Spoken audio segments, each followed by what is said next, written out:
رب اشرح لي صدري ويسر لي أمري واحلل عقدة من لساني يفقهوا قولي اللهم فقهنا في الدين اللهم فقهنا في القرآن رب زدني علما رب زدني علما۔ السلام علیکم ورحمۃ اللہ وبرکاتہ۔ ہمارا آج کا ٹاپک ہے سورۃ بقرہ آیت نمبر 60 سے 69 تک۔ تو دیکھتے ہیں آگے۔ بسم اللہ الرحمن الرحیم۔ وَإِذِ اسْتَسْقَىٰ، اور جب مانگا موسیٰ نے لِقَوْمِهِ اپنی قوم کے لیے، فَقُلْنَا، پر ہم نے کہا، نضرب مار بِعَصَاکَ اپنے عصا کو، الحجر پتھر پر۔ اور یاد کرو جب موسیٰ علیہ السلام نے اپنی قوم کے لیے پانی کی دعا کی تو ہم نے کہا فلاں چٹان پر اپنا عصا مارو، فانفجرت، تو پھر پھوٹ نکلے اس سے، منہ اس سے، اثنتا 12 عینہ چشمے، پھر اس سے 12 چشمے پھوٹ نکلے۔ قد تحقیق عالمہ جان لیا، کلو ہر اناسن قبیلے نے، مشربہم اپنے پینے کی جگہ کو، کلو کھاؤ، وشربو اور پیو، من رزق اللہ اللہ کے رزق سے، ولا اور نہ تعثوا پھیلاتے پھرو، فی الارض زمین میں، مفسدین فساد۔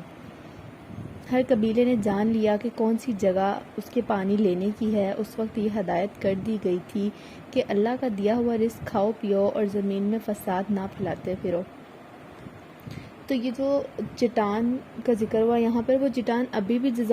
جزیرہ نمائے سینا میں موجود ہے۔ اس کو جو سیاح ہیں وہ ابھی بھی جا کر دیکھتے ہیں، اور چشموں کے اندر جو شگاف ہیں وہ ابھی بھی پائے جاتے ہیں۔ اور جو بیان ہوا کہ 12 چشمے پھوٹ نکلے، تو 12 چشموں میں مصلحت یہ تھی کہ بنی اسرائیل کے قبیلے بھی 12 ہی تھے، تو اللہ تعالیٰ ان کی فطرت سے واقف تھے، اس لیے اللہ تعالیٰ نے 12 چشمے نکالے تاکہ ان کے درمیان پانی کے بارے میں ہی لڑائی نہ شروع ہو جائے، تاکہ ہر کوئی اپنے چشمے سے ہی پانی بھرے، تاکہ پانی کے معاملے میں وہ لڑائی نہ کرتے رہ جائیں۔ آگے دیکھیں، وَإِذْ، اور جب تم نے کہا، یا موسیٰ، اے موسیٰ، لن نصبرا، ہم نہیں صبر کریں گے، علی پر طعام واحد، ایک کھانے پر، فدعو، تو پکار، لنا ہمارے لیے، ربک اپنے رب سے، یخرج نکالے، لنا ہمارے لیے، مما جو کچھ تنبتو اگتا ہے، تل ارض زمین سے، من بقلہا ساگ، و قثائہا ککڑی، و فومیہا گہیوں، وعدسیہا دالیں، و بصلیہا پیاز۔ قالا کہا، اتستبدلون، کیا تم بدلتے ہو، الذی اس چیز کو، ہوا جو ادنا درجے کی چیز ہے، بالذی اس چیز سے، ہوا خیر جو تمہارے حق میں بہتر ہے۔ تو موسیٰ نے کہا، کیا ایک بہتر چیز کے بجائے تم ادنا درجے کی چیز لینا چاہتے ہو؟ اہبطوا، اترو، مصر شہر میں، فإن، پس بے شک، لکم تمہارے لیے، ما جو سألتم تم نے سوال کیا ہے، وضربت، اور آ پڑی علیہم ان پر، ذلت والمسکنۃ، اور بدحالی، وباءوا، اور پھر آیا، بغضب من اللہ، اور اللہ کے غضب میں گھر گئے وہ، ذالک، یہ، بأنہم، اس لیے ہوا، کانوا، تھے، یکفرون، وہ انکار کرتے، بآیات اللہ، اللہ کی آیات کے ساتھ، ویقتلون، اور قتل کرتے، نبیین، پیغمبروں کو، بغیر الحق، بغیر حق کے، یا ناحق قتل کرتے، ذالک، یہ، بما، اس چیز کا، عصوا، جو نافرمانی کی تھی، اور کانوا، تھے، یعتدون، حد سے نکل گئے۔ یاد کرو جب تم نے کہا تھا کہ اے موسیٰ، ہم ایک ہی طرح کے کھانے پر صبر نہیں کر سکتے، اپنے رب سے دعا کرو ہمارے لیے زمین کی پیداوار، ساگ، ترکاری، کھیرا، گیہوں، دالیں اور پیاز وغیرہ پیدا کرے۔ تو موسیٰ علیہ السلام نے کہا، کیا ایک بہتر چیز کے بجائے تم ادنا درجے کی چیز لینا چاہتے ہو؟ اچھا، کسی شہری آبادی میں جا رہے ہو جہاں جو کچھ تم مانگتے ہو وہاں مل جائے گا۔ آخر نوبت یہاں تک پہنچی کہ ذلت و خواری اور پستی و بدحالی ان پر مسلط ہو گئی، اور وہ اللہ کے غضب میں گھر گئے۔ یہ نتیجہ تھا اس کا کہ وہ اللہ کی آیات سے کفر کرنے لگے اور پیغمبروں کو ناحق قتل کرنے لگے۔ یہ نتیجہ تھا ان کی نافرمانیوں کا، اور اس بات کا کہ وہ حدود شرع سے نکل جاتے تھے۔ تو دیکھیں، انہوں نے جب سوال کیا کہ ہمیں یہ پیداوار چاہیے جو زمین سے اگتی ہے، تو حضرت موسیٰ علیہ السلام نے کہا کہ کیا تم ایک بہتر چیز کے بجائے تم ادنا چیز کا لینا چاہتے ہو؟ تو اس سے مراد یہ نہیں ہے کہ منع و سلوہ چھوڑ کر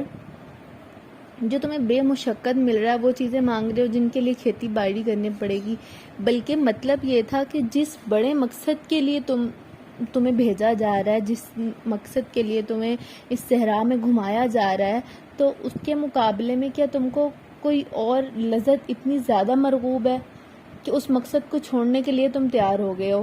ان چیزوں سے جو محرومی ہے کچھ مدت کے لیے بھی تم نہیں برداشت کر سکتے ہو۔ مطلب یہ تھا کہ ان چیزوں کی لذت تمہارے لیے زیادہ ضروری ہے تمہارے مقصد سے۔ تو جب انہوں نے خواہشات پہ اپنی ہر خواہشات کی پیروی کی تو پھر کیا ہوا، ان پر پستی اور بدحالی مسلط ہو گئی۔ تو وہ کس کے بدلے میں مسلط ہوئی تھی؟ اللہ تعالیٰ کے غصے میں وہ کس وجہ سے گھرے تھے؟ وہ اس وجہ سے گھرے تھے کہ وہ اللہ کی آیات سے کفر کرنے لگے تھے، انکار کرنے لگے تھے۔ تو ہم یہاں پہ آیات سے کفر کرنے کی مختلف صورتیں ہوتی ہیں، تو وہ سب سے پہلے وہ دیکھ لیتے ہیں۔ سب سے پہلی تو یہ ہے کہ اللہ تعالیٰ کی بھیجی ہوئی تعلیمات میں سے جو بات اپنے خواہشات کے خلاف ہو، اپنے خیالات کے خلاف ہو، اس کو ماننے سے صاف انکار کر دیا کہ یہ حق ہو ہی نہیں سکتا۔ دوسرا یہ کہ ایک بات کو جانتے ہوئے کہ یہ اللہ تعالیٰ نے فرمائی ہے، یہ اللہ تعالیٰ کی طرف سے ہے، پھر اس کو ڈٹائی اور سرکشی کے ساتھ اللہ تعالیٰ کے حکم کی کچھ بھی پرواہ کیے بغیر اس کی خلاف ورزی کرنا۔ اور تیسرا یہ کہ جو اللہ تعالیٰ کا حکم ہے اس کے مطلب کو بھی اور معنی کو بھی اچھی طرح سمجھنا اور جاننا، اور اس کے باوجود اپنے خواہشات کے مطابق اسے بدل ڈالنا۔ تو دیکھیں یہ تینوں آیات جو ہیں آیات سے کفر کرنے کی جو مختلف تینوں ہم نے صورتیں پڑھی ہیں، تو دیکھیں کہیں یہ صورتیں ہم میں بھی تو نہیں پائی جاتی ہیں کہ جہاں پر تعلیمات جو ہمارے سامنے بیان کی جا رہی ہوں اللہ تعالیٰ کی، جہاں پہ ہمارے خیالات یا ہمارے خواہشات کے خلاف ہوں تو ہم اس کو ماننے سے انکار کر دیں، اگر ماننے سے نہ انکار کریں تو کیا اس پر عمل ہی نہ کریں، اس کو سمجھتے ہوئے کہ ہاں ہمیں سمجھ آ رہا ہے کہ یہ بات صحیح ہے اور یہ بات غلط ہے اور یہ بات غلط ہے، تو اس کے کیا اسلام کے مطابق اللہ تعالیٰ کی تعلیمات کے مطابق اس کے کیا کیا نقصان ہو سکتے ہیں ہماری آخرت کے لیے۔ اس کے باوجود ہم کیا کریں، اپنی خواہشات کے مطابق اسے بدل ڈالیں، اپنی خواہشات جیسے ہمارا دل چاہ رہا ہے ہم ویسے ہی کرتے چلے جائیں۔ آگے جو فرمایا کہ پیغمبروں کو ناحق قتل کرنے لگے، تو دیکھیں یہ ہم بنی اسرائیل نے اپنے جو یہ جرم تھا نا نبیوں کو قتل کرنے کا، اس کو خود تفصیل کے ساتھ بیان کیا ہے۔ تو ہم بائبل سے ہی دیکھ لیتے ہیں، کیونکہ بائبل میں جو واقعات انہوں نے خود لکھے ہیں وہاں سے دیکھتے ہیں کہ حضرت سلیمان علیہ السلام کے بعد جب بنی اسرائیل کی سلطنت تقسیم ہو کر 2 ریاستوں میں بٹ گئی تو ان میں لڑائیوں کا سلسلہ شروع ہو گیا۔ تو جب لڑائیوں کا سلسلہ شروع ہوا تو نوبت یہاں تک آ گئی کہ یہودیہ کی ریاست نے اپنے ہی بھائیوں کے خلاف جو دمشق کے ارامی سلطنت سے مدد مانگ لی۔ اس پر اللہ تعالیٰ کے حکم سے ایک حنانی نبی نے یہودیہ کے فرمانروا جو آسا تھا اس کو سخت تنبیہ کی کہ تم اس سے باز آ جاؤ، مگر آسا نے اس تنبیہ کو قبول کرنے کی بجائے اللہ تعالیٰ کے پیغمبر کو جیل بھیج دیا۔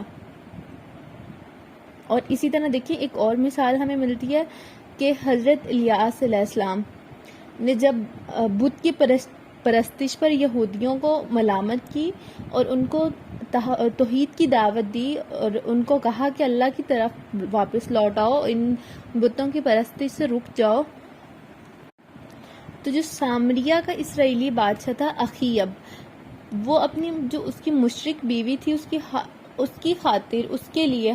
ان نبی کے پیچھے پڑ گیا ہاتھ دھو کے کہ ان کی جان لینے کے لیے، کہ انہیں جزیرہ نما سینا کے پہاڑوں میں بنا لینی پڑی۔ اس موقع پر جو دعا حضرت الیاس نے مانگی ہے اس کے الفاظ یہ ہیں کہ بنی اسرائیل نے تیرے عہد کو ترک کیا، تیرے نبیوں کو تلوار سے قتل کیا، اور ایک اکیلا میں ہی بچا ہوں، سو وہ میری جان لینے کے در پہ ہے۔ اور ایک اور نبی حضرت میکایا کو اسی اخی اپنے حق گوئی کی جرم میں جیل بھیجا اور حکم دیا کہ اس شخص کو مصیبت کی روٹی کھلانا اور مصیبت کا پانی پلانا۔ تو نبیوں کو ناحق قتل کرنے کی داستان انہوں نے اپنی ہی کتاب بائبل میں تفصیل کے ساتھ لکھی ہے، اور اللہ تعالیٰ نے ان پر جو بدحالی اور پستی مسلط کی اور اللہ کے جو غضب میں وہ گھر گئے، تو اس کی وجہ بھی اللہ تعالیٰ نے آیت میں ساتھ ہی بتا دی کہ وہ اللہ کی آیات سے کفر کرنے لگے تھے اور پیغمبروں کو ناحق قتل کرنے لگے تھے۔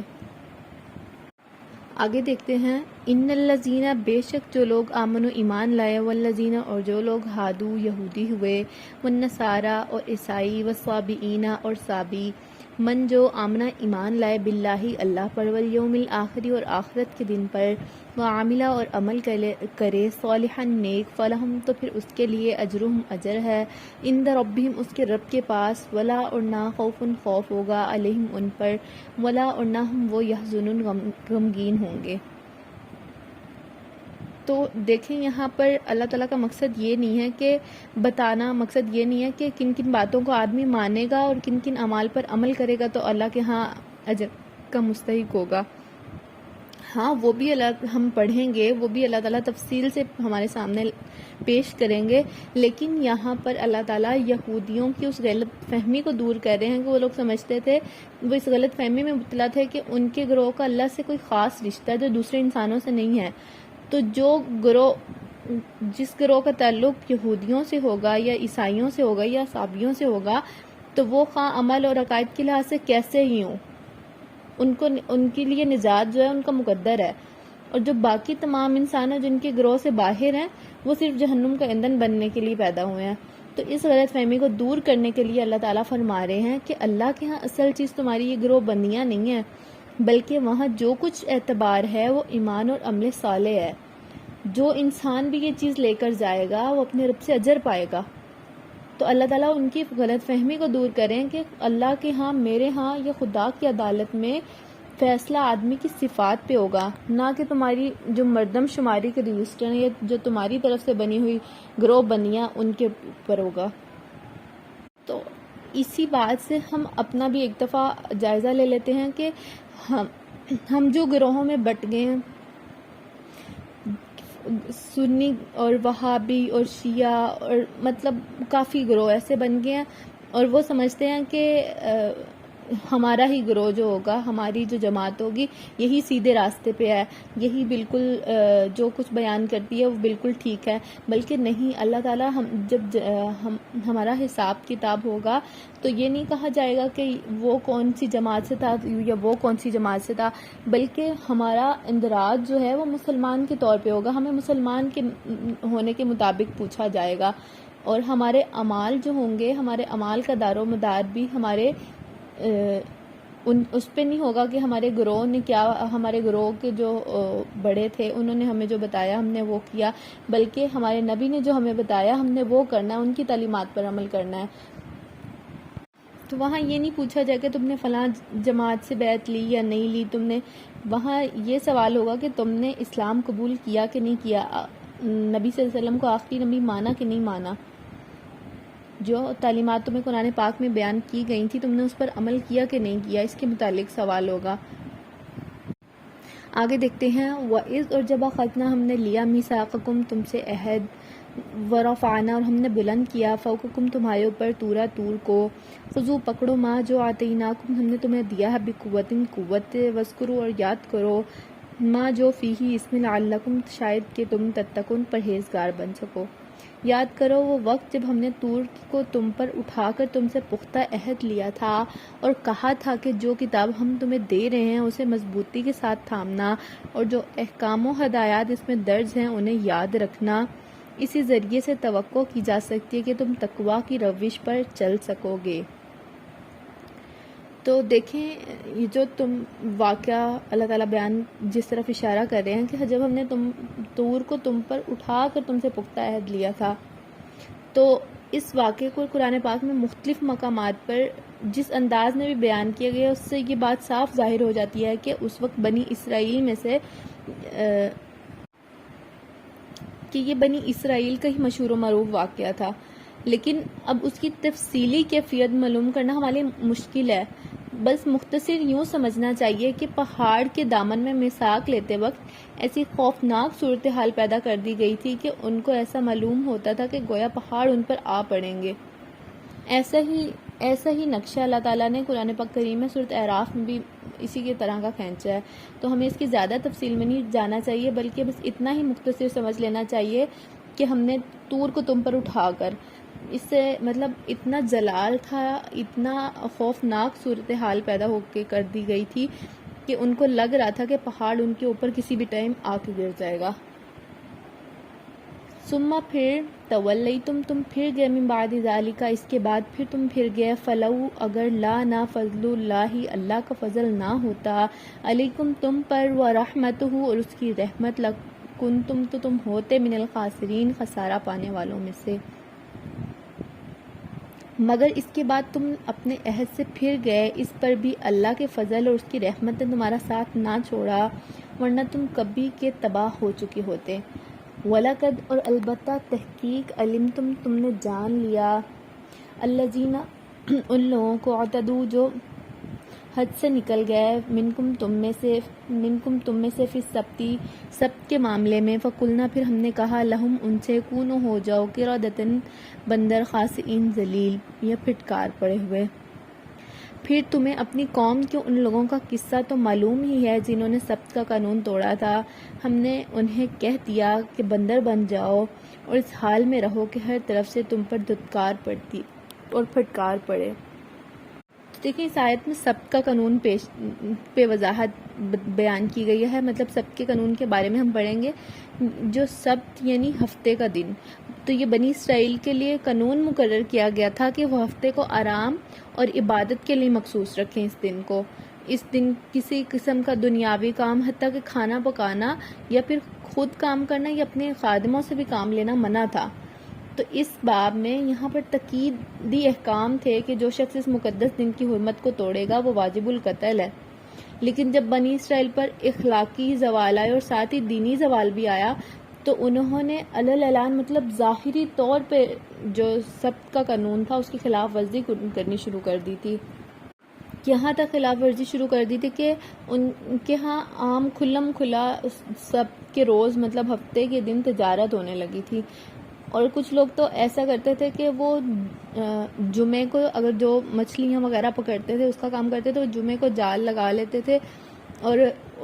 ان کی آزمائش تھی کہ ہفتے کے دن مچھلیاں زیادہ مقدار میں آتی تھیں، تو وہ پھر اس کا جال لگا کے بیٹھ جاتے تھے کہ ہمارا جو اس دن منافع ہوگا، جو اس دن ہم کما سکیں گے، وہ دوسرے دنوں میں نہیں کما سکیں گے،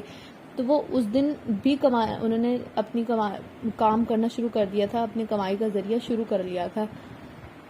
فرمایا کہ ان کو بندر بنایا، تو ان کے جو بندر بنائے جانے کی کیفیت ہے اس میں اختلاف ہے۔ بعض یہ سمجھتے ہیں کہ ان کی جسمانی جو حیت تھی اس کو بگاڑ کر بندروں کسی کر دی گئی تھی، اور بعض اس کے یہ معنی لیتے ہیں کہ ان میں بندروں کی سی صفات پیدا ہو گئی تھی۔